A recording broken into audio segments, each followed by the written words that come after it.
Umiikot naman ang balance wheel pero ayaw gumalaw ang karayom. Isang comment tanong ito sa isa sa aking mga viewers, si Ma'am Susan Coronado. Kung gusto niyong matuto about basic sewing, yung pananahing pangbahay, pwede rin panghanap buhay. I-subscribe ninyo ang aking channel, hit the bell para updated ka sa susunod ko pang mga video. Don't forget to like, share and comment. Ako ang inyong Tutor Al, from Mandawi City, Cebu. Kumusta mong mga Bisaya? Labi na gyutong mga taga Cebu, City of Province, ug sa mga silingan ako dire sa Mandawi City. Ma'am Susan, kung nandito pa sa aking harapan ang inyong makina, baka matukoy ko agad kung ano ba ang dahilan. Dahil hindi, sisikapin ko pa rin makatulong sa inyo. Ganito ba ang nangyari ng inyong makina? Ito, umiikot ang balance wheel pero ayaw gumalaw ang karayom. Pero hindi lang karayom ang ayaw gumagalaw. Pati ibang pyesa, ayaw rin gumalaw. Ang sinabi mo sa akin, ang karayom lang ang ayaw gumagalaw. Pero sabihin natin ganito ang nangyari ng inyong makina. Ito lang ang dahilan. Baka lumuluwag ito dito. Dahil kung lumuluwag ito, ay paikot-ikot na lang ito at hindi na gumalaw ang ibang pyesa sa ilalim. Ang gawin nyo ay higpitan nyo dito. Yon. Gumagalaw na. Luluwagan natin uli.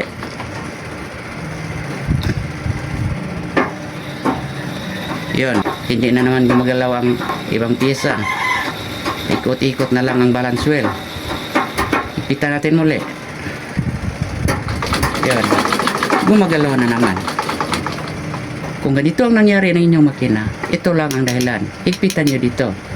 Kung ayaw mahigpitan, kahit anong gawin nyo pag higpit, ayaw na mahigpitan, ang gawin nyo ay tanggalin mo ito. Pakita ko sa inyo.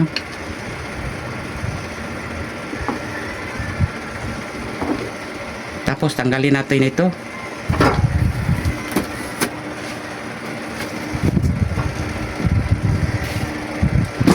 Patatayuin natin.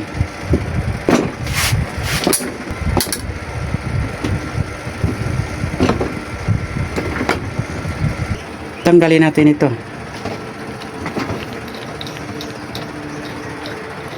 Tingnan nyo sa ilalim. May pisa dito na dapat nating ibahin ang paglagay para makikita natin. Itong pisa na to, tingnan nyo. Meron itong ganito. Dalawa. Ikutin nyo ito ng makaisa. Na ito ay ilagay dito at ang dito naman ilagay sa kabila. Ikutin natin. Yan.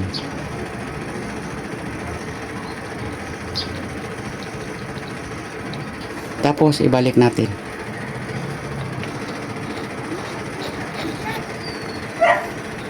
Higpitan yung mabuti.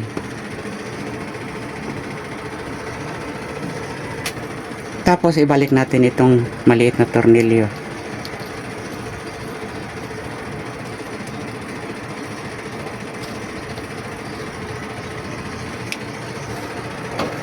Ibalik natin sa kaha.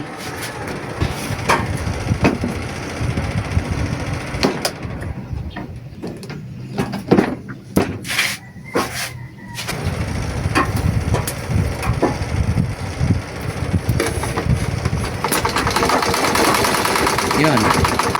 Gumalaw ng karayom, pati ang ibang pyesa.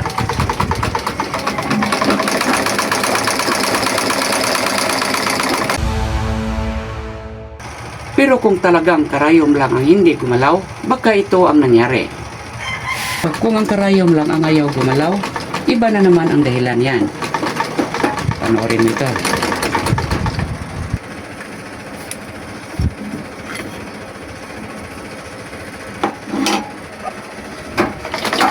Ito, tingnan mo. Gumagalaw ang balance wheel, pati ibang pyesa, ang karayom lang ang ayaw gumalaw. Ang nangyari nito ay, kita mo itong pyesa na to? Nagluluwag siya. Kung umiikot ang balance wheel ay padulas-dulas na lang siya. Kaya nga, ayaw gumalaw ang karayom dahil nagluluwag siya dito. Ang gawin mo ay higpitan mo ito dito sa ilalim. Dito nyo higpitan. Pero kung higpitan nyo ito dito, siguraduhin nyo nga tama ang paglagay mo sa karayom. kung saan ba ang karayom bago pa nimo higpitan. Kailangan na itong i-timing ang inyong makina dahil nagluluwag ito dito, siguradong naiba ang timing na inyong makina. Hindi lang basta higpitan nyo. Kung higpitan ninyo, gumagalaw naman ang karayom, pero wala na sa kanyang timing. Ang inyong gawin ay i-timing nyo ulit. Kung gagawin mo yan, panoorin nyo itong aking video paano mag-timing ng ordinary sewing machine. Makikita nyo dito paano. Yun kung ganito ang nangyari ng inyong makina. Kung nagluluwag lang ito dito. Dahil nagluluwag dito, baka sumisikip ito dito. Nagsastuck, hindi na makagalaw dito. Ang gawin nyo ay subukan nyo itong tanggalin. Lagyan ng oil at ikutin pa unti-unti hanggang matanggal nyo ito dito. Mapagalaw nyo. Kung higpitan nyo ito dito, pero nagsisikip dito, hindi pa rin pwede. Kaya nga, tanggalin mo na ito dito. Linisan nyo ng mabuti, lagyan ng oil, pagkatapos ibalik at i-timing ninyo. Yun kung ganito ang nangyari sa inyong makina. Baka may iba pang dahilan. Hanapin natin. Posible ang iba pang dahilan.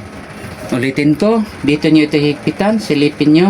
May makita kayong tornilyo dito para mahigpitan nyo. Pero makikita nyo rin ito sa aking video paano mag-timing ng ordinary sewing machine. Doon itinalakay ko lahat.